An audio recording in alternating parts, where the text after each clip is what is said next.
UIDAI यानी भारतीय विशिष्ट पहचान प्राधिकरण ने आधार कार्ड से जुड़े कुछ नियमों में बदलाव किए हैं।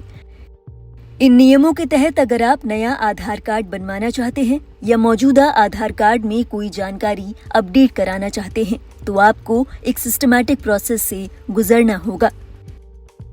नए नियम के तहत आपको ये प्रूफ देना होगा कि आप भारत के ही नागरिक हैं। इस बात का सबूत देने के लिए सरकार के नए नियमों के तहत आपको कुछ कागजात दिखाने होंगे। आइए अब आपको बताते हैं नया आधार कार्ड बनवाने या उसे अपडेट करवाने के लिए आपको किन डॉक्यूमेंट्स की जरूरत होगी। सबसे पहला है पहचान का प्रमाण। इसके लिए मान्य दस्तावेजों में पैन कार्ड, मतदाता पहचान पत्र, ड्राइविंग लाइसेंस या फिर सरकार द्वारा जारी की गई कोई भी फोटो वाली ID शामिल है। दूसरा है पते का प्रमाण पत्र। स्वीकार्य पते के दस्तावेजों में उपयोगिता bill, bank passbook, ration card या सरकारी आवास योजनाओं की आधिकारिक दस्तावेज शामिल है। तीसरा है जन्म तिथि का प्रमाण।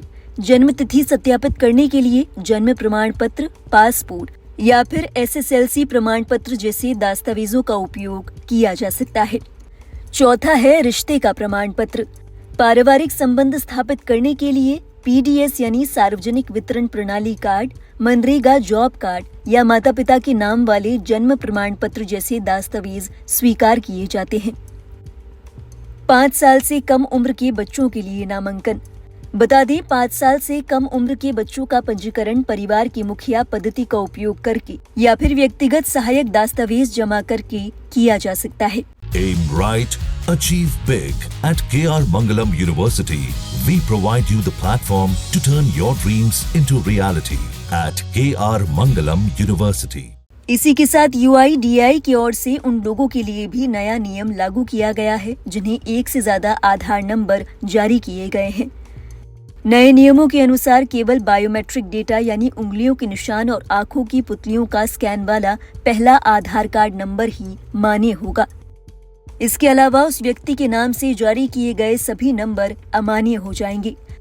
बताते चले ये नई व्यवस्था सिर्फ भारत में रहने वाले नागरिकों के लिए ही नहीं बल्कि विदेशों में रहने वाले भारतीय जिनके पास OCI कार्ड है, इसके अलावा 5 साल से अधिक उम्र के बच्चे और लंबे वीजा पर भारत में रहने वाले लोगों पर भी लागू होगी।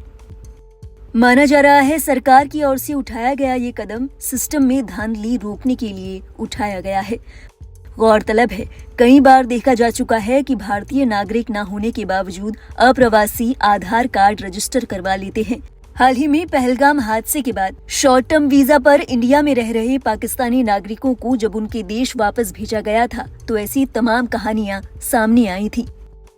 जाहिर तौर पर जब कोई अप्रवासी भारत में दाखिल होता है तो उसकी कोशिश होती है कि कोई ना कोई ID बनवा लिया जाए। ऐसे में सिस्टम में कुछ लूप होल्स के चलते ऐसे कई लोग थे जिन्होंने अपने आधार कार्ड बनवा लिए, लेकिन उनके पासपोर्ट से पता चला कि वो भारतीय नागरिक है ही नहीं। हालांकि बताते चले आधार अधिनियम की धारा 9 के मुताबिक आधार नागरिकता या निवास का प्रमाण पत्र नहीं, केवल पहचान के लिए जारी किया गया एक यूनिक नंबर है। सरकारी डेटा के मुताबिक पिछले 15 सालों में 140 करोड़ से ज्यादा आधार कार्ड बनाए गए हैं। इनमें मृत लोगों के आधार कार्ड भी शामिल हैं। सरकार अब तो नवजात शिशुओं के जन्म के तुरंत बाद ही आधार जारी कर देती है। हालांकि कुछ ही महीनों में बढ़ते अप्रवासियों के पास मिल रहे आधार कार्ड के मामलों को देखते हुए वयस्क पंजीकरण के मानदंडों को कड़ा करने का फैसला लिया गया है। इसी के साथ अवैध अप्रवासी आधार कार्ड न बनवाने पाएं, इसके लिए राज्य पोर्टल के माध्यम से ये आदेश जारी किए गए हैं कि किसी भी शख्स का आधार कार्ड बनवाने से पहले कड़ी जांच सुनिश्चित की जाए।